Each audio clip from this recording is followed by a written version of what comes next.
વિદ્યાર્થી મિત્રો 2.62મો પ્રશ્ન એવો છે કે અહીં 6 ઇલેક્ટ્રોનના ક્વોન્ટમાંકનો સેટ આપેલો છે. મુખ્ય ક્વોન્ટમાંક, કોણીય વેગમાન ક્વોન્ટમાંક, ચુંબકીય ક્વોન્ટમાંક અને સ્પિન ક્વોન્ટમાંક એવા 6 ઇલેક્ટ્રોન માટે ક્વોન્ટમાંકનો સેટ આપ્યો છે. આપણે ફક્ત એટલું જ નક્કી કરવાનું છે કે આ 6 ઇલેક્ટ્રોન પૈકી કોની શક્તિ સપાટી નીચી, કોની શક્તિ સપાટી ઊંચી. એટલે પ્રશ્ન એવો છે કે આ 6 ઇલેક્ટ્રોન જે છે તેને શક્તિ સપાટીના એટલે કે ઉર્જાના ચઢતા ક્રમમાં ગોઠવવાના છે. તો સૌપ્રથમ મિત્રો ઇલેક્ટ્રોન કે કક્ષકની શક્તિ સપાટી કઈ રીતે નક્કી થાય? તો કે n+l પરથી, મુખ્ય ક્વોન્ટમાંક વત્તા કોણીય વેગમાન ક્વોન્ટમાંક પરથી. જેના n+l નું મૂલ્ય ઊંચું હોય તેની શક્તિ સપાટી વધુ, જેના n+l નું મૂલ્ય નીચું હોય તેની શક્તિ સપાટી ઓછી. તો સૌપ્રથમ n+l નક્કી કરીએ. તો n+l 4 + 2 6. પહેલા ઇલેક્ટ્રોન માટે n+l ના મૂલ્ય એ જે છે 6 થાય છે. બીજા ઇલેક્ટ્રોન માટે 3 + 2 5. ત્રીજા ઇલેક્ટ્રોન માટે 4 + 1 5. ચોથા ઇલેક્ટ્રોન માટે 3 + 2 5. ઓકે. અને પાંચમા ઇલેક્ટ્રોન માટે 3 + 1 એટલે કે 4. અને છઠ્ઠા ઇલેક્ટ્રોન માટે 4 + 1 એટલે કે 5. તો ઓકે. તો આ આપણને મળી ગયા n+l ના મૂલ્યો. હવે જેના n+l નું મૂલ્ય નીચું હોય તેની શક્તિ સપાટી ઓછી હોય. તો સૌથી ઓછું મૂલ્ય કોનું છે? આ પાંચમા ઇલેક્ટ્રોનનું. n+l નું મૂલ્ય માત્ર 4 છે. બાકી બધાનું તો વધારે છે, 5 કે 6. ઓકે. તો સૌથી ઓછી શક્તિ સપાટી છે એ પાંચમા ઇલેક્ટ્રોનની થશે. ચલો પાંચમો ઇલેક્ટ્રોન જેની શક્તિ સપાટી સૌથી ઓછી થશે. વળી આ પાંચમો ઇલેક્ટ્રોન કઈ કક્ષકનો છે? તો કે n = 3 એટલે ત્રીજી કક્ષા અને l = 1 એટલે p કક્ષક. જુઓ મિત્રો, l ના મૂલ્ય 0, 1, 2, 3. તો l નું મૂલ્ય 0 હોય તો s કક્ષક, 1 હોય તો p કક્ષક, 2 હોય તો d કક્ષક, 3 હોય તો f કક્ષક, 4 હોય તો g કક્ષક વગેરે. તો પાંચમો જે ઇલેક્ટ્રોન છે તે 3p કક્ષકનો છે મિત્રો, કે જેના માટે n+l નું મૂલ્ય 3 ને 1 4 થાય છે, જે સૌથી નીચી શક્તિ સપાટી ધરાવશે આ 6 ઇલેક્ટ્રોનમાંથી. તો આ 3p ઇલેક્ટ્રોન. હવે તેનાથી ઊંચી શક્તિ સપાટી કોની થશે? તો કે તેનાથી વધુ સરવાળો કોનો છે? તો કે ઘણા બધા ઇલેક્ટ્રોનો છે. એક આ બીજા ઇલેક્ટ્રોનનો છે સરવાળો 5, ત્રીજાનો પણ છે સરવાળો 5, ચોથાનો પણ છે સરવાળો 5 અને છઠ્ઠા ઇલેક્ટ્રોનનો પણ છે સરવાળો 5. તો બધાના સરવાળા n+l ના સમાન છે. તો કોની શક્તિ સપાટી ઓછી કે વધુ ગણીશું? તો સ્પષ્ટ શબ્દોમાં સાંભળો મિત્રો, આઉફબાઉનો નિયમ છે, આપણે શીખી ચૂક્યા છીએ કે જો n+l નું મૂલ્ય સમાન હોય તો તેવા કિસ્સામાં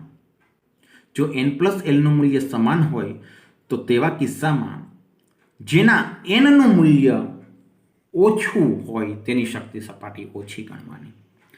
જો n+l સમાન હોય તો જેનો મુખ્ય ક્વોન્ટમાંક ઓછો તેની શક્તિ સપાટી ઓછી ગણવાની. હવે આપણે આ ચારેય ઇલેક્ટ્રોનને ટાર્ગેટ બનાવીએ કે જેમાં સરવાળો 5 બને છે n+l નો. તેમાં સૌથી ઓછું n નું મૂલ્ય કોનું છે? તો જો n ના મૂલ્યો અહીંયા 3, 4, 3 અને 4. તો એક આ બીજો ઇલેક્ટ્રોન ને ચોથો ઇલેક્ટ્રોન, એના માટે n ના મૂલ્યો 3 છે મિત્રો. તો તેની શક્તિ સપાટી ઓછી ગણશું. કોના કરતા? સરવાળા 5માં n = 4 ને n = 4 તેના કરતા. તો આ બંનેની શક્તિ સપાટી ઓછી ગણીશું આપણે આ બંને કરતા. ઓકે. તો લખું છું બીજો ઇલેક્ટ્રોન. હવે બીજો ઇલેક્ટ્રોન જે છે તેની શક્તિ સપાટી આ છઠ્ઠા ઇલેક્ટ્રોન કરતા, પાંચમા ઇલેક્ટ્રોન કરતા તો વધારે જ થાય, કારણ કે પાંચમા ઇલેક્ટ્રોનમાં તો સરવાળો માત્ર 4 જ હતો n+l નો.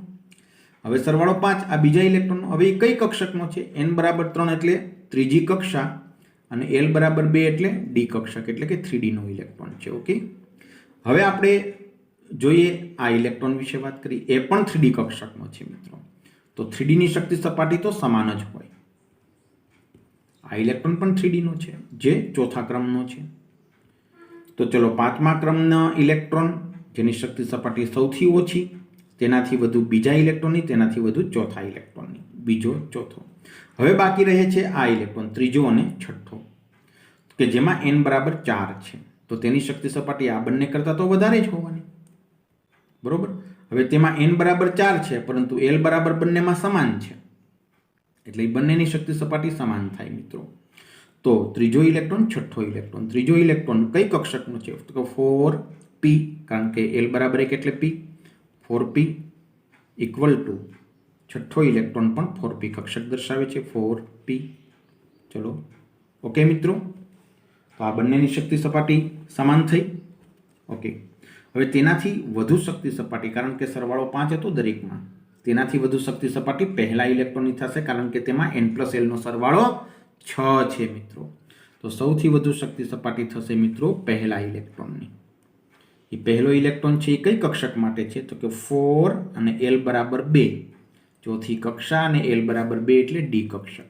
તો 4d નો ઇલેક્ટ્રોન છે, જેની શક્તિ સપાટી સૌથી વધારે થશે. ઓકે મિત્રો, તો આ થયો કક્ષકોનો અથવા તો તેમાં રહેલા ઇલેક્ટ્રોનનો ઉર્જાનો ચડતો ક્રમ, અને જેમાં સમાન ઉર્જાઓ છે તે પણ દર્શાવેલી છે. તો આ આપણો જવાબ થયો. ટૂંકમાં મિત્રો, સૌપ્રથમ કોઈપણ ઇલેક્ટ્રોનની ઉર્જા કે કોઈપણ કક્ષકની ઉર્જા કઈ રીતે નક્કી થાય? ફરીવાર કહું છું કે તે ઇલેક્ટ્રોન અથવા તો તે કક્ષક માટે n+l નું મૂલ્ય નક્કી કરવાનું. સૌપ્રથમ આ સ્ટેપ લેવાનું કે જેના n+l નું મૂલ્ય નીચું તેની શક્તિ સપાટી ઓછી, n+l નું મૂલ્ય ઊંચું તેની શક્તિ સપાટી વધારે. પરંતુ જો n+l ના મૂલ્યો સમાન આવે તો જેનો મુખ્ય ક્વોન્ટમાંક ઓછો તેની શક્તિ સપાટી ઓછી. પછી વસ્તુ ઈ જોવી પડે આપણે. જો n+l નું મૂલ્ય સમાન આવે તો ને માત્ર તો જ. જો n+l નું મૂલ્ય સમાન આવે તો જેનો મુખ્ય ક્વોન્ટમાંક ઓછો હોય તેની શક્તિ સપાટી ઓછી ગણવાની. ઓકે મિત્રો, તો આ, અને હા, બીજી વાત પણ કરી દઉં કે m એટલે કે ચુંબકીય ક્વોન્ટમાંકના મૂલ્યોને ઉર્જા સાથે કોઈ સંબંધ નથી, કે સ્પિન ક્વોન્ટમાંકના મૂલ્યોને પણ ઉર્જા સાથે કોઈ સંબંધ નથી. ઉર્જા નક્કી થાય છે માત્ર ને માત્ર n અને l ના મૂલ્ય પરથી, એટલે કે મુખ્ય ક્વોન્ટમાંક અને કોણીય વેગમાન ક્વોન્ટમાંકના મૂલ્યો પરથી જ ઉર્જા નક્કી થાય છે. કારણ શું મિત્રો? કારણ દાખલા તરીકે કોઈ ઇલેક્ટ્રોન માટે l નું મૂલ્ય 1 છે તો એ p કક્ષક દર્શાવે. માનો કે આ છે l બરાબર 1 તો p કક્ષક. પછી m બરાબર l નું મૂલ્ય 1 હોય તો m નું મૂલ્ય તો કે -1 0 +1, જે શું સૂચવે છે? px py pz, પણ તેની શક્તિ સપાટી કેવી હોય? સમાન હોય. તો m નું ગમે તે મૂલ્ય હોય, તેને ઉર્જા સાથે કોઈ સંબંધ નથી. ઉર્જા નક્કી થાય માત્ર ને માત્ર n અને l ના મૂલ્ય પરથી, જે આપણે આઉટબાઉના નિયમમાં જોયું હતું. ઓકે મિત્રો, આગળ વધીએ છીએ. તો હવે જોઈએ 2.63મો પ્રશ્ન. તો 2.63માં પ્રશ્નમાં શું છે જોઈએ. જો એમાં એવું કહેલું છે કે માનો કે માત્ર એમાં ચર્ચા કરવાની છે મિત્રો કે બ્રોમિન પરમાણુ છે. બ્રોમિન પરમાણુ છે. હવે તે 35 ઇલેક્ટ્રોન ધરાવે છે. મિત્રો, બ્રોમિન પરમાણુ 35 ઇલેક્ટ્રોન ધરાવે છે તો 35 પ્રોટોન પણ ધરાવતો જ હોય ને, તેનો પરમાણુ ક્રમાંક 35 હોય. પરમાણુ ક્રમાંક એટલે શું મિત્રો? પરમાણુ ક્રમાંક એટલે તટસ્થ પરમાણુમાં રહેલા ઇલેક્ટ્રોનની સંખ્યા એમ પણ કહી શકાય, અને પરમાણુ ક્રમાંક એટલે પરમાણુના કેન્દ્રમાં રહેલા પ્રોટોનની સંખ્યા તેમ પણ કહી શકો. ફરીવાર કહું છું કે પરમાણુ ક્રમાંક એટલે શું, તેના બે જવાબ તમે દઈ શકો. કે તટસ્થ પરમાણુમાં રહેલા ઇલેક્ટ્રોનની સંખ્યાને પરમાણુ ક્રમાંક કહેવાય, અથવા તો તમે એમ પણ કહી શકો કે પરમાણુના કેન્દ્રમાં રહેલા પ્રોટોનની સંખ્યાને પરમાણુ ક્રમાંક કહેવાય. તો પ્રશ્નમાં એવું કહેલું છે કે બ્રોમિન પરમાણુ જે 35 ઇલેક્ટ્રોન ધરાવે છે, હવે તે 2pમાં 6 ઇલેક્ટ્રોન ધરાવે છે. 2pમાં 6 ઇલેક્ટ્રોન, 3pમાં 6 ઇલેક્ટ્રોન છે, અને 4p જે કક્ષક છે તેમાં 5 ઇલેક્ટ્રોન ધરાવે છે. જો તમે 35 ઇલેક્ટ્રોનની ઇલેક્ટ્રોન રચના લખો તો કઈ રીતે ઇલેક્ટ્રોન રચના લખી શકાય તે પણ હું તમને શીખવું મિત્રો. જો 35 ઇલેક્ટ્રોન બ્રોમિનના પરમાણુમાં છે તો ઇલેક્ટ્રોન રચના કઈ રીતે લખશો? તો કે ભાઈ ચલો 1s2, 2 ઇલેક્ટ્રોન થઈ ગયા, 2s2, 2p6, 3s2, 3p6 મિત્રો 18 ઇલેક્ટ્રોન થયા. આ આર્ગોન કોર ઇલેક્ટ્રોન રચના થઈ. ત્યારબાદ 4s2 કારણ કે 3p પછી 4s માં ઇલેક્ટ્રોન જાય છે. ત્યારબાદ 3d10 મિત્રો 4s પછી 3d ભરાય. જોકે મેં ક્રમમાં આગળ 3d લખેલી છે કારણ કે ત્રીજી કક્ષાની કક્ષક છે. તમને ટેક્સ્ટ બુકમાં 4s પછી 3d બતાવી હોય ઇલેક્ટ્રોન રચનામાં તો કોઈ હરકત નથી. હવે કેટલા કુલ ઇલેક્ટ્રોન થયા જોઈએ મિત્રો. આ આર્ગોન સુધીના 18 થઈ ગયા હતા. 18 ને 2 20 ને 10 30 ને 5 35 એટલે 4p5. તો આપણને રકમમાં કહેલું છે કે બ્રોમિન કે જે 35 ઇલેક્ટ્રોન ધરાવે છે તેમાં 2pમાં 6 ઇલેક્ટ્રોન છે. તો હા છે. 3pમાં 6 ઇલેક્ટ્રોન છે. હા છે. અને 4pમાં 5 ઇલેક્ટ્રોન છે. હા છે. ઓકે. પ્રશ્ન એવો છે કે આ પૈકી કયા ઇલેક્ટ્રોન એટલે કે 2pના ઇલેક્ટ્રોન 3pના ઇલેક્ટ્રોન કે 4pના ઇલેક્ટ્રોન કયા ઇલેક્ટ્રોન સૌથી ઓછો અસરકારક કેન્દ્રીય ધનભાર અનુભવશે. સૌથી ઓછો અસરકારક કેન્દ્રીય ધનભાર અનુભવે. સ્વાભાવિક છે મિત્રો 2pના ઇલેક્ટ્રોન કેન્દ્રથી નજીક હોય કારણ કે તે બીજી કક્ષા છે, કેન્દ્રથી નજીક હોય. હવે જે ઇલેક્ટ્રોન કેન્દ્રથી નજીક હોય તેનો કેન્દ્ર સાથે આકર્ષણ પણ સારું હોવાનું, તેનો અસરકારક કેન્દ્રીય ધનભાર વધારે હોવાનો. મિત્રો બહુ સમજવા જેવી અને સરસ મજાની વાત છે કે દાખલા તરીકે આ બ્રોમિન છે જેના કેન્દ્રમાં 35 પ્રોટોન છે, 35 પ્રોટોન છે, કેન્દ્રમાં 35 પ્રોટોન છે. તો તમને એમ થાય કે તે પહેલી કક્ષાના ઇલેક્ટ્રોનને આકર્ષે, બીજી કક્ષાના ઇલેક્ટ્રોનને આકર્ષે, ત્રીજી કક્ષાના ઇલેક્ટ્રોનને આકર્ષે, ચોથી કક્ષાના ઇલેક્ટ્રોનને આકર્ષે. સમાન રીતે આકર્ષતા હશે? ના મિત્રો. સ્વાભાવિક વસ્તુ છે કે બીજી કક્ષામાં કોઈ ઇલેક્ટ્રોન હોય ને ચોથી કક્ષામાં કોઈ ઇલેક્ટ્રોન હોય તો બીજી કક્ષાનો ઇલેક્ટ્રોન કેન્દ્રથી નજીક છે મિત્રો. આમ તો બીજી કક્ષાના ઇલેક્ટ્રોનને 35 પ્રોટોન આકર્ષે છે ને ચોથી કક્ષાના ઇલેક્ટ્રોનને 35 પ્રોટોન આકર્ષે છે. તો તમને એમ થાય કે આકર્ષણ સરખું હશે? ના, ન હોય. કારણ શું? કારણ એ વસ્તુ છે મિત્રો કે બીજી કક્ષાનો ઇલેક્ટ્રોન કેન્દ્રથી નજીક છે. તો આ બીજી કક્ષાના ઇલેક્ટ્રોન પર લાગતો અસરકારક કેન્દ્રીય ધનભાર એ ઊંચો હશે ચોથી કક્ષાના ઇલેક્ટ્રોન કરતા. સ્વાભાવિક વસ્તુ છે. બીજી વસ્તુ એ કહું મિત્રો, માનો કે ત્રીજી કક્ષામાં કોઈ ઇલેક્ટ્રોન છે, આ ત્રણની સરખામણી કરીએ તો બીજી કક્ષાનો ઇલેક્ટ્રોન કેન્દ્ર વડે સારો આકર્ષાયેલો રહેશે, ત્રીજી કક્ષાનો ઇલેક્ટ્રોન કેન્દ્ર વડે તેનાથી ઓછો અને ચોથી કક્ષાનો ઇલેક્ટ્રોન કેન્દ્ર વડે તેનાથી ઓછો આકર્ષાયેલો હશે. તો અસરકારક કેન્દ્રીય ધનભાર કોનો વધુ ગણાય? કોના માટે વધુ ગણાય? તો કે બીજી કક્ષાના ઇલેક્ટ્રોન માટે ધનભાર વધુ છે એમ કહેવાય કારણ કે તેના પર વધુ આકર્ષણ લાગે છે કેન્દ્રનું. ત્રીજી કક્ષાના ઇલેક્ટ્રોન માટે અસરકારક કેન્દ્રીય ધનભાર ઓછો ગણાય અને ચોથી કક્ષાના ઇલેક્ટ્રોન માટે તેનાથી પણ ઓછો ગણાય. વળી અહીં બે બાબત છે મિત્રો કે માનો કે બીજી અને ચોથી કક્ષાના ઇલેક્ટ્રોનની જો સરખામણી કરીએ, ચલો ત્રણેયની કરીએ, બીજી, ત્રીજી અને ચોથી કક્ષાના ઇલેક્ટ્રોનની સરખામણી, તો કેન્દ્ર અને બીજી કક્ષાના ઇલેક્ટ્રોનના આકર્ષણમાં પહેલી કક્ષાના ઇલેક્ટ્રોન છે ને ઘટાડો કરતા હોય છે. પહેલી કક્ષામાં 2 ઇલેક્ટ્રોન હોય ને મિત્રો, આ પહેલી કક્ષાના જે 2 ઇલેક્ટ્રોન છે તે કેન્દ્ર ફરતે આવરણ રચે, જેને આપણે આચ્છાદન અસર, શિલ્ડિંગ અસર, સ્ક્રીનિંગ અસર એવું નામ આપેલું. સ્ક્રીનિંગ અસર અથવા તો શિલ્ડિંગ અસર આવું નામ આપેલું આપણે, અથવા તો આચ્છાદન અસર. કોને કહેવાય આચ્છાદન અસર, શિલ્ડિંગ અસર, સ્ક્રીનિંગ અસર? તો યાદ રાખો મિત્રો કે અંદરની કક્ષાના ઇલેક્ટ્રોન એ શું કરે તો કે કેન્દ્ર અને બહારની કક્ષાના ઇલેક્ટ્રોનના આકર્ષણમાં ઘટાડો કરે. શા માટે ઘટાડો કરે? કારણ કે અંદરની કક્ષાના ઇલેક્ટ્રોન કેન્દ્ર ફરતે આવરણ રચે, પડ રચે, આવરણ. અને તેના કારણે અંદરની કક્ષાના ઇલેક્ટ્રોન છે એ બહારની કક્ષાના ઇલેક્ટ્રોનનું કેન્દ્રગામી આકર્ષણ બળ ઘટાડતા હોય છે. આ અસરને સ્ક્રીનિંગ અસર કહેવાય. તો બહુ દેખીતી વસ્તુ છે મિત્રો, બીજી કક્ષાના ઇલેક્ટ્રોન માટે સ્ક્રીનિંગ અસર ઊભી કરનાર પહેલી કક્ષાના 2 ઇલેક્ટ્રોન છે, જ્યારે ત્રીજી કક્ષાના ઇલેક્ટ્રોન માટે સ્ક્રીનિંગ અસર ઊભી કરનાર બીજી કક્ષાના ઇલેક્ટ્રોન એ ખરા અને પહેલી કક્ષાના ઇલેક્ટ્રોન એ ખરા. તો ત્રીજી કક્ષાના ઇલેક્ટ્રોન માટે સ્ક્રીનિંગ અસર વધી જશે એટલે તેના કારણે પણ તેના પર લાગતું કેન્દ્રગામી આકર્ષણ બળ ઘટશે. એક તો અંતર એ વધારે છે અને સ્ક્રીનિંગ અસર પણ હવે વધતી જશે. એમ ચોથી કક્ષાના ઇલેક્ટ્રોન માટે સ્ક્રીનિંગ અસર ઘણી બધી થશે, કારણ કે ચોથી કક્ષાના ઇલેક્ટ્રોનના અને કેન્દ્રના આકર્ષણ બળમાં કોણ ઘટાડો કરશે? ત્રીજી કક્ષાના ઇલેક્ટ્રોનને ઘટાડો કરશે, બીજી કક્ષાના ઇલેક્ટ્રોનને ઘટાડો કરશે, પહેલી કક્ષાના ઇલેક્ટ્રોનને ઘટાડો કરશે. બહુ દેખીતી વસ્તુ થઈ. તો અંદરની કક્ષાના ઇલેક્ટ્રોન શિલ્ડિંગ અસર ઊભી કરતા હોય છે, કેન્દ્ર ફરતે આવરણ રચતા હોય છે, અને તેના કારણે બહારની કક્ષાના ઇલેક્ટ્રોનનું કેન્દ્રગામી આકર્ષણ બળ ઘટતું હોય છે, જેને સ્ક્રીનિંગ અસર કહેવામાં આવે છે. તો આ જે સ્ક્રીનિંગ અસર છે તેના કારણે પણ ચોથી કક્ષાના ઇલેક્ટ્રોનનું કેન્દ્રગામી આકર્ષણ બળ ઓછું હશે આ બંને કરતા, એટલે કે ત્રીજી અને બીજી કક્ષા કરતા.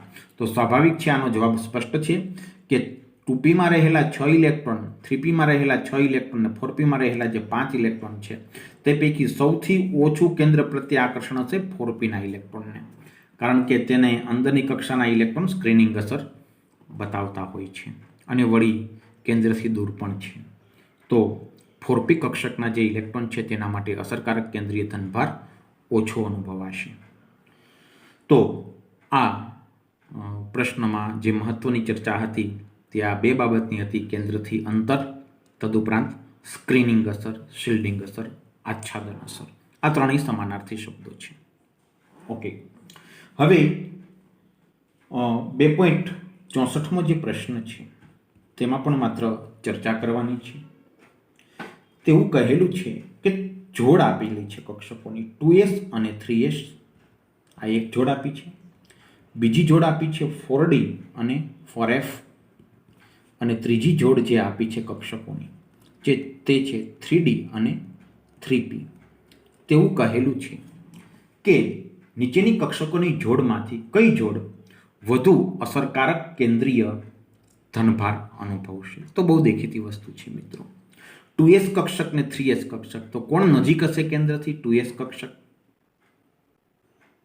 તો 2s કક્ષક વધુ કેન્દ્રીય ધનભાર અનુભવશે 3s કરતા.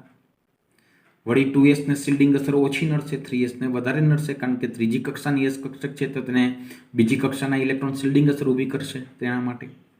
તો 2s કક્ષક માટે કેન્દ્રીય ધનભાર વધુ હશે, અસરકારક કેન્દ્રીય ધનભાર.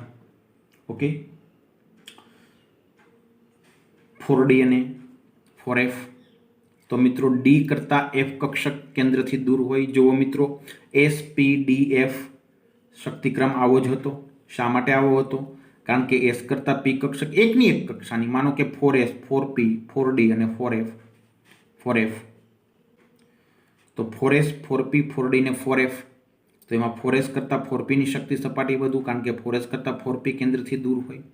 4p કરતા 4d પણ થોડી દૂર હોય, અને 4d કરતા 4f નું કેન્દ્રગામી આકર્ષણ બળ ઓછું હોય છે. તો અહીં વધુ કેન્દ્રગામી આકર્ષણ બળ છે એ 4d નું હશે. તેવી જ રીતે 3d અને 3pમાં 3p, કારણ કે તેની શક્તિ સપાટી ઓછી છે. શક્તિ સપાટી ઓછી એટલે જ હોય કારણ કે કેન્દ્ર સાથે વધુ આકર્ષણ હોય, તો એવી કક્ષકની શક્તિ સપાટી ઓછી હોય છે. ઓકે, ત્યારબાદ 2.65મો પ્રશ્ન છે, તેમાં પણ આપણે ચર્ચા કરીએ. એવું કહેલું છે મિત્રો 2.65ના પ્રશ્નમાં કે એલ્યુમિનિયમ અને સિલિકોન ની 3p કક્ષકમાં, આની 3p કક્ષકમાં અયુગ્મિત ઇલેક્ટ્રોન હાજર છે. તો કયો ઇલેક્ટ્રોન વધુ અસરકારક કેન્દ્રીય ભાર અનુભવશે? તો પહેલા ઇલેક્ટ્રોન રચના લખીએ એટલે શું કહેવા માંગે છે તે ખબર પડે. કે એલ્યુમિનિયમ 13 નંબર મિત્રો, નિયોન 3s2 3p1. ઓકે, તો 3p કક્ષકમાં એક અયુગ્મિત ઇલેક્ટ્રોન છે. Silicon, neon core 3s2 3p2. Okay મિત્રો, તો એવું કહેલું છે પ્રશ્નમાં કે બે એલ્યુમિનિયમ અને સિલિકોન બંનેમાં p કક્ષકમાં અયુગ્મિત ઇલેક્ટ્રોન છે. હવે કોનો ઇલેક્ટ્રોન વધુ અસરકારક કેન્દ્રીય ધનભાર અનુભવશે? એલ્યુમિનિયમનો 3p નો ઇલેક્ટ્રોન કે સિલિકોનનો 3p નો ઇલેક્ટ્રોન? તો જુઓ મિત્રો, એલ્યુમિનિયમનો તે ઇલેક્ટ્રોન 3p કક્ષકમાં છે અને સિલિકોનના ઇલેક્ટ્રોન 3p કક્ષકમાં છે, એટલે કેન્દ્રથી તો આમ જોવા જાવ તો સમાન અંતર થાય. તો શું જોવાનું હોય? તો કેન્દ્રના ધનભાર જોવાના હોય. આના કેન્દ્રમાં 13 ધનભાર છે અને આના કેન્દ્રમાં 14 ધનભાર છે પ્રોટોન. તો સ્વાભાવિક છે કે 2pના ઇલેક્ટ્રોનને 13 ધનભાર આકર્ષે કેન્દ્રના, એની બદલે 2pના ઇલેક્ટ્રોનને 14 ધનભાર આકર્ષે, તો સ્વાભાવિક છે આ આકર્ષણ બળ વધારે હોવાનું. તો કહેવાનો અર્થ છે કે એલ્યુમિનિયમના 2pના ઇલેક્ટ્રોન કરતાં સિલિકોનના 2pના ઇલેક્ટ્રોન વધુ કેન્દ્ર સાથે પ્રબળતાથી આકર્ષાયેલા રહેશે, કારણ કે કેન્દ્રીય ધનભાર વધારે છે. કારણ કક્ષકો તો સમાન જ છે ને મિત્રો, 3p 3p, તો પછી કેન્દ્રીય ધનભાર જોવો પડે. જેનો કેન્દ્રીય ધનભાર વધુ હોય તો 3pનો ઇલેક્ટ્રોન કેન્દ્ર સાથે વધુ આકર્ષણ પામેલું હશે. એટલે સિલિકોનના જે 3pના ઇલેક્ટ્રોન છે તેની અસરકારક કેન્દ્રીય ધનભાર તેના માટે ઊંચો ગણાશે. ઓકે, હવે ત્યારબાદ 2.66મો પ્રશ્ન જોઈએ. તો પ્રશ્ન છે કે અયુગ્મિત ઇલેક્ટ્રોનની સંખ્યા નિર્દેશો. અયુગ્મિત ઇલેક્ટ્રોનની સંખ્યા, માનો કે પ્રશ્ન છે કે ફોસ્ફરસમાં અયુગ્મિત ઇલેક્ટ્રોન કેટલા? તો કે ફોસ્ફરસની ઇલેક્ટ્રોન રચના લખીએ 15 number, neon core 3s2 3p3. તો કેટલા ઇલેક્ટ્રોન છે અયુગ્મિત? 3 ઇલેક્ટ્રોન. આ જવાબ થઈ ગયો. અયુગ્મિત ઇલેક્ટ્રોનની સંખ્યાનું નિર્દેશન કરવાનું છે. ફોસ્ફરસમાં 3 અયુગ્મિત ઇલેક્ટ્રોન. આગળ વધું છું. બીજો આપ્યો છે આપણને 14 નંબર સિલિકોન. તો સિલિકોનની ઇલેક્ટ્રોન રચના શું? જો કે ઉપર લખી જ છે અને બતાવી પણ છે, તેમાં 2 અયુગ્મિત ઇલેક્ટ્રોન છે. નિયોન કોર 3s2 અને 3p2. તો 2 અયુગ્મિત ઇલેક્ટ્રોન. ઓકે, ફોસ્ફરસમાં 3 હતા. હવે નિયોન કોરમાં તો અયુગ્મિત ઇલેક્ટ્રોન હોય જ નહીં ને મિત્રો. નિયોન કોર એટલે શું? 1s2 2s2 2p6 બધા યુગ્મીકૃત તો છે, એટલે પહેલેથી ઇલેક્ટ્રોન રચના લખવાની જરૂર નથી અયુગ્મિત ઇલેક્ટ્રોન માટે. પછી ક્રોમિયમ આપેલો છે મિત્રો, ક્રોમિયમ 24 નંબર. તો એની ઇલેક્ટ્રોન રચના શું છે? તો કે આર્ગોન કોર 3d5 4s1. આ ક્રોમિયમની ઇલેક્ટ્રોન રચના છે. આમાં અયુગ્મિત ઇલેક્ટ્રોનની સંખ્યા 6 થશે મિત્રો. 3dના 5, 4s નો 1. આગળ વધું છું. તો Fe આપેલું છે 26 નંબર છે, આયર્ન. ઇલેક્ટ્રોન રચના આર્ગોન કોર 3d6 4s2. તો એમાં અયુગ્મિત ઇલેક્ટ્રોનની સંખ્યા કેટલી થશે? 4 થશે મિત્રો. 4, 1 2 3 અને 4. 4 અયુગ્મિત ઇલેક્ટ્રોન.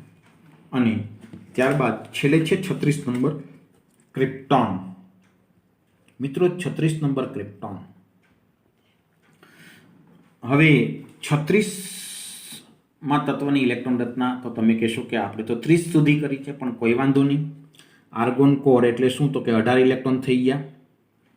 હવે બાકીના 18 ઇલેક્ટ્રોન ગોઠવવાના રહ્યા. આર્ગોન કોર એટલે શું? 1s2 2s2 2p6 3s2 3p6, બરોબર. પછી 3d 4s 4p. હવે 3dમાં 10 ઇલેક્ટ્રોન. 3dમાં 10 ઇલેક્ટ્રોન.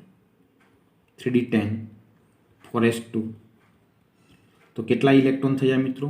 જુઓ, આર્ગોન સુધીના 18, 18 ને 2 20 ને 10 30 વધ્યા 6, તો તે 4pમાં હશે. હવે તો આમાં અયુગ્મિત ઇલેક્ટ્રોનની સંખ્યા કેટલી થઈ? તો કે 0 અયુગ્મિત ઇલેક્ટ્રોન.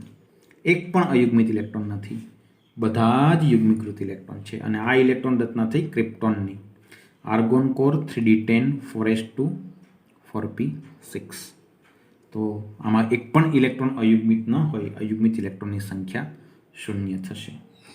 ઓકે મિત્રો, હવે તેના પછીનો 2.67મો પ્રશ્ન અને છેલ્લો પ્રશ્ન તેની ચર્ચા કરીએ. તો કહેલું છે પહેલો પ્રશ્ન, તેમાં 2.67માં 2 પ્રશ્નો છે, એ અને બી કરીને. પહેલો પ્રશ્ન છે કે n બરાબર 4 સાથે કેટલી પેટા કોષો સંકળાયેલી છે? n બરાબર 4 સાથે કેટલી પેટા કોષ? મિત્રો, કોષ એટલે કક્ષા અને પેટા કોષ એટલે કક્ષક. કહેવાનો અર્થ છે કે n બરાબર 4 એટલે કે ચોથી કક્ષામાં, મુખ્ય ક્વોન્ટમાંક 4 એટલે ચોથી કક્ષામાં કેટલી કક્ષકો, પેટા કોષ એટલે કક્ષકો સંકળાયેલી છે. ઓકે મિત્રો, શબ્દ કેટલી વાપરો છે, પરંતુ ખરેખર વાપરવો જોઈએ કેટલા પ્રકારની. હું તમને સમજાવું, પ્રશ્નની સ્પષ્ટતા કરું છું. એમ તમને કહેવામાં આવે કે n બરાબર 4 સાથે કેટલા પ્રકારની કક્ષકો. પ્રકાર એટલે મિત્રો S, P, D, F આ બધા પ્રકાર કહેવાય. અને કેટલી તો કક્ષકોની કુલ સંખ્યા આપવી પડે આપણે. હું સમજાવું છું તમને. દાખલા તરીકે n બરાબર 4 એટલે ચોથી કક્ષા. હવે n બરાબર જો 4 હોય તો l ના શક્ય મૂલ્ય કેટલા? તો કે 0 થી n-1. l ના મૂલ્યો શું હોય? તો કે 0 થી n-1 એટલે 4 ઓછા 1. એટલે કે 0, 1, 2, 3. n બરાબર 4 ચોથી કક્ષા માટે l ના મૂલ્યો 0, 1, 2, 3. હવે l નું મૂલ્ય 0 એટલે S કક્ષક, 1 એટલે P, 2 એટલે D અને 3 એટલે F. તો આ કક્ષકોના પ્રકાર થયા મિત્રો. તો હું એવું કહીશ કે n બરાબર 4 સાથે કુલ 4 પ્રકારની કક્ષકો જોડાયેલી છે. S પ્રકારની, P પ્રકારની, D પ્રકારની અને F પ્રકારની. તો અહીં લખું છું મિત્રો, 4 પ્રકારની કક્ષકો સંકળાયેલી છે. n બરાબર 4 સાથે 4 પ્રકારની કક્ષકો સંકળાયેલી છે. 4S, 4P, 4D ને 4F. બરાબર. પણ કુલ કેટલી કક્ષકો? તો સ્વાભાવિક છે મિત્રો, S પ્રકારની એક કક્ષક હોય, P પ્રકારની તો કે 3 કક્ષક હોય, 4P 3 હોય, 4D તો કે 5 હોય અને 4F F પ્રકારની કેટલી હોય? 7 કક્ષકો. બરોબર. તો S પ્રકારની 1, P પ્રકારની 3, D પ્રકારની 5 અને F પ્રકારની મિત્રો 7. તો કુલ કેટલી કક્ષક થશે? તો કે 3 ને 1 4, 4 ને 5 9, 9 ને 7 16. કુલ કક્ષકોની સંખ્યા 16 થશે. પ્રકાર કેટલા મિત્રો? 4, પણ કક્ષકોની સંખ્યા તો કે 16 થાય. એટલે અહીં એવું કહ્યું હોય કે કેટલા પ્રકારની કક્ષકો સંકળાયેલી છે, તો મિત્રો 4 જવાબ થાય, પરંતુ કુલ કેટલી કક્ષકો કે તો 16 જવાબ થાય. હવે આમ જોવા જાવ મિત્રો તો અગાઉ પણ આપણે ચર્ચા થઈ છે કે nમી કક્ષામાં કુલ n² જેટલી કક્ષકો હોય. nમી કક્ષામાં n² જેટલી કક્ષકો. ચોથી કક્ષા છે તો 4² એટલે 16 કક્ષકો સમાયેલી છે, ચોકે ચોકે 16. ત્રીજી કક્ષામાં 3નો વર્ગ 9 કક્ષકો સમાયેલી હોય. ચોથી કક્ષામાં 16 કક્ષકો સમાયેલી હોય. બીજી કક્ષામાં 4 કક્ષકો હોય, 2નો વર્ગ 4 અને પહેલી કક્ષામાં 1નો વર્ગ 1. nમી કક્ષામાં કુલ n² જેટલી કક્ષકો સમાયેલી હોય. જોકે તે આપણે અગાઉ ક્વોન્ટમાંકનું જે કોષ્ટક સમજ્યા હતા ત્યારે મેં તમને વાત કરી હતી કે nમી કક્ષામાં કુલ n² જેટલી કક્ષકો હોય અને 2n² જેટલા ઇલેક્ટ્રોન સમાય. દાખલા તરીકે n પહેલી, બીજી, ત્રીજી અને ચોથી કક્ષામાં કેટલી કક્ષક હોય? તો કે n² જેટલી. 1 વર્ગ 1, 2નો વર્ગ 4, 3નો વર્ગ 9, 4નો વર્ગ 16. તો પહેલી કક્ષામાં એક જ કક્ષક છે, 1s. બીજી કક્ષામાં કુલ 4 કક્ષક હોય, 2s ની 1 અને 2p ની 3. ત્રીજી કક્ષામાં કુલ 9 કક્ષક હોય, 3s, 3p ની 3 અને 3d ની 5. અને ચોથી કક્ષામાં હમણાં જ ગણ્યું આપણે 16 કક્ષકો હોય અને 2n² જેટલા ઇલેક્ટ્રોન સમાય. 2 × n², 2 × n², 2 × 1 2, 2 ચોકું 8, 2 નવા 18 અને 16 દુ 32. તો એટલા ઇલેક્ટ્રોન સમાય. આપણે જાણીએ છીએ પહેલી કક્ષામાં મહત્તમ 2 ઇલેક્ટ્રોન સમાય, બીજી કક્ષામાં 8, ત્રીજી કક્ષામાં 18, ચોથી કક્ષામાં 32. તો nમી કક્ષામાં કુલ n² જેટલી કક્ષકો હોય છે અને 2n² જેટલા ઇલેક્ટ્રોન સમાય છે. બહુ દેખીતી વાત છે. તો આપણો પ્રશ્ન એ હતો કે n બરાબર 4 સાથે કુલ કેટલી પેટાકોષ સંકળાયેલી છે? તો 4 પ્રકારની પેટાકોષ, S, P, D અને F. n બરાબર 4માં 4 પ્રકારની પેટાકોષ અને કુલ જો કક્ષકોની સંખ્યા પૂછે તો 16 થાય. ઓકે, 4S, 4P, 4D અને 4F કુલ 16 કક્ષકો બનશે. અને બીજો પ્રશ્ન એમાં જે છે તે એવો છે, પ્રશ્ન બી એમાં છે એક પ્રશ્ન બી કે n બરાબર 4 ધરાવતા પેટાકોષમાં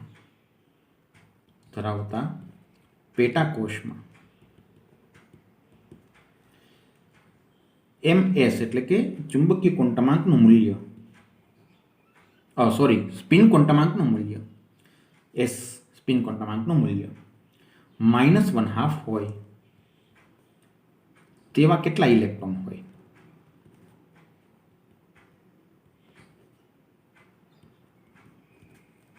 હવે જો મિત્રો n બરાબર 4 એટલે ચોથી કક્ષા, હમણાં જ ગણતરી કરી, ચોથી કક્ષામાં કુલ કેટલા ઇલેક્ટ્રોન સમાય મિત્રો? 32 ઇલેક્ટ્રોન. પરંતુ એ 32 ઇલેક્ટ્રોન એ બધા યુગ્મીકૃત હશે, દેખીતી વાત છે. તો પર્ટિક્યુલર સ્પિન એટલે કે -1 આપ કે +1 આપ કે તો પણ ભલે, પર્ટિક્યુલર સ્પિન ધરાવતા ઇલેક્ટ્રોન અડધી સંખ્યાના હશે, કારણ કે સીધી વસ્તુ છે, ચોથી કક્ષામાં 32 ઇલેક્ટ્રોન સમાય, 16 કક્ષક છે. હવે પ્રત્યેક કક્ષકમાં પર્ટિક્યુલર સ્પિન ધરાવતો તો એક જ ઇલેક્ટ્રોન હોય, બીજો ઇલેક્ટ્રોન તેનાથી વિરોધી સ્પિન ધરાવતો હોય, તો -1/2 સ્પિન ધરાવતા ઇલેક્ટ્રોનની સંખ્યા 16 હશે. ફરી વાર કહું છું મિત્રો, ચોથી કક્ષામાં કુલ 16 કક્ષકો હોય, તેમાં 32 ઇલેક્ટ્રોન સમાય, પણ તે જે 32 ઇલેક્ટ્રોન છે તે બધા યુગ્મીકૃત જો હોય, અને યુગ્મીકૃત જ હોવાના જો 32 સમાય તો બરાબર, તો આ યુગ્મીકૃત ઇલેક્ટ્રોન છે એની સ્પિન વિરોધી હોય છે એક જ કક્ષકના 2 ઇલેક્ટ્રોનની. તો પર્ટિક્યુલર સ્પિન ધરાવતા ઇલેક્ટ્રોનની સંખ્યા 16 હશે મિત્રો. બાકીના 16 ઇલેક્ટ્રોન તેના કરતાં વિરોધી સ્પિન ધરાવતા હશે. તો અહીં આ પાઠની ચર્ચા પૂરી થાય છે. આગળ ઉપર આપણે મિત્રો પ્રકરણ 3 સમજવાના છીએ. ત્રીજા પ્રકરણમાં અગત્યની વાત જે સમજવાની છે તે આવર્ત કોષ્ટક અંગેની છે. તો સૌ પ્રથમ આપણે આવર્ત કોષ્ટક શું છે તેનો ઓવરવ્યૂ જોઈશું, અને ત્યારબાદ આપણે પાઠ વ્યવસ્થિત રીતે ભણીશું.